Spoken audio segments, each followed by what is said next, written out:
Syederalun, Partai Nasdem, Partai Demokrat, dan Partai Keadilan Sejahtera atau PKS melakukan pertemuan membahas calon wakil presiden atau cawapres pendamping Anies Baswedan di tahun 2024. Pertemuan itu digelar di kediaman Anies di Jalan Lebak Bulus 2 Dalam, Cilandak, Jakarta Selatan pada Selasa 25 Oktober 2022.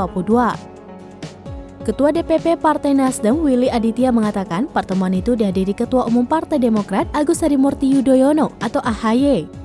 Menurutnya, pembahasan tim sudah pada tahap pendalaman kriteria dan mekanisme penentuan cawapres yang bakal berduet dengan Anies Baswedan. Ia menuturkan PKS menyodorkan nama mantan Gubernur Jawa Barat Ahmad Heriawan sebagai kandidat cawapres pendamping Anies. Sementara Partai Demokrat tetap mengusulkan AHY. Dalam diskusi ini hadir sebagai tuan rumah Anies Baswedan dan perwakilan dari 3 partai pendukung. Di antaranya Ketua DPP Partai Nasdem Sugeng Suparwoto, Ketua DPP Partai Nasdem Willy Aditya.